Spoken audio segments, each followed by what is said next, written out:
نبی رحمت صلی اللہ علیہ وسلم کی مقدس بارگاہ میں ایک عورت کا ذکر کیا گیا جو عبادات بہت زیادہ کرتی، ذکر اذکار وظائف بہت زیادہ تھے، لیکن لوگوں کے ساتھ اس کے اخلاق اچھے نہیں تھے، تو نبی رحمت صلی اللہ علیہ وسلم نے فرمایا کہ وہ جہنمی ہے۔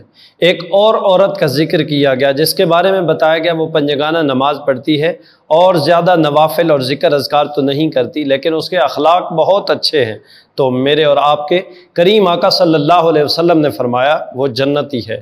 تو ان لوگوں کے اخلاق بہت اچھے تھے اور اخلاق کی وجہ سے ہی نبی رحمت صلی اللہ علیہ وسلم نے جنتی قرار دیا ہے۔ ایک شخص صرف اس نیت کے ساتھ اور اس ارادے کے ساتھ بغداد کی سرزمین پہ جاتا ہے کہ ان کو عزت کہاں سے ملی ہے، وہ جاتا ہے ایک ہوٹل پہ کھانا کھاتا ہے اور ساتھ والا شخص دیکھتا ہے کہ یہ شخص تو اجنبی ہے، بغداد کا رہنے والا نہیں، تو وہ اس کا بل کاؤنٹر کے اوپر دے کے چلا جاتا ہے۔ جب یہ شخص جو اجنبی تھا، جو ارادے کے ساتھ کیا تھا دیکھنے کے لیے، وہ کاؤنٹر پہ پہنچتا ہے تو بتایا جاتا ہے تمہارا بل تو وہ شخص ادا کر گیا ہے اور وہ چلا گیا ہے اس وجہ سے کہ کہیں تم اس کا شکریہ ادا کرو اور یہ نفس کی غذا نہ بن جائے۔ تو وہ شخص وہاں سے اٹھا اور اس نے کوئی چیز لینی تھی، ایک دکان پہ پہنچا، اس سے پوچھا ہے یہ چیز ہے آپ کے پاس؟ اس نے کہا بالکل ہے جی۔ قیمت پوچھی ہے، معیار پوچھا، کوالٹی پوچھی، ساری چیزیں پوچھ کے دکان والا کہتا ہے تم ایسے کرو، میری دکان سے یہ چیز نہ خریدو، سامنے والی دکان پہ چلے جاؤ، وہاں سے تمہیں یہی چیز، یہی کوالٹی، یہی معیار، یہی کمپنی، وہاں سے تجھے یہی چیز میسر آ جائے گی۔ وہاں سے خرید کے وہ واپس اسی دکان پہ پہنچتا ہے اور پوچھتا ہے کہ یار مجھے تمہاری بات سمجھ نہیں آئی، یہ منافع تمہیں ملنا تھا، یہ نفع تمہیں ملنا تھا، تم نے مجھے اس دکان کے اوپر کیوں بھیجا ہے؟ تو سنیے گا کتنا احساس تھا ان لوگوں کے دلوں میں۔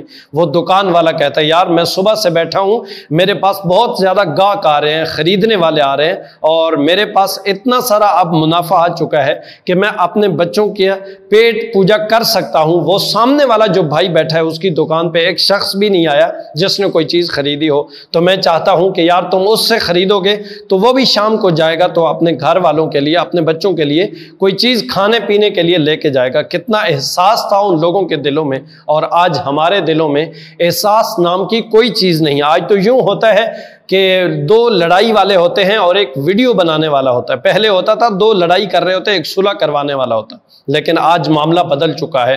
حضرت عمر فاروق رضی اللہ تعالیٰ عنہ کی بارگاہ میں ایک مقدمہ آتا ہے، ایک شخص نے زمین بیچی ہے اور دوسرے نے خریدی ہے۔ جس نے خریدی اس نے زمین میں ہل چلایا اور بیچ میں سے خزانہ نکلا ہے، خزانہ اٹھا کے وہ اس شخص کے پاس لے گیا جس سے اس نے خریدی تھی۔ تو خریدنے والا کہتا ہے یار میں نے تمہیں دے دی تھی، پیسے میں نے لے لیے تھے، یہ اب میرا نہیں ہے، خزانہ تم پاس رکھ لو۔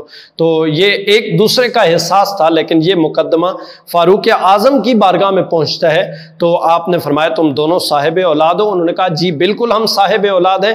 تو جس نے بیچی تھی اس کی بیٹی تھی اور جس نے خریدی تھی اس کا بیٹا تھا، کہا ان دونوں کا آپس میں نکاح کر لو، یہ جو سامان ہے، یہ جو خزانہ ہے، یہ تم اس دوسرے بھائی کو، اس بیٹی کو تحفہ دیتے ہوئے واپس کر دو گے تو اس کا بھی کام چل جائے گا۔ تو آج مجھے اور آپ کو چاہیے کہ میں اور آپ بھی ایک دوسرے کا احساس پیدا کریں، ایک دوسرے کے بارے میں سوچیں، ہمدردی پیدا کریں۔ حضرت مولا کائنات سے پوچھا گیا انسان میں اور جانور میں کیا فرق ہوتا ہے؟ آپ نے دو جملوں میں صرف اس بات کی وضاحت فرما دی۔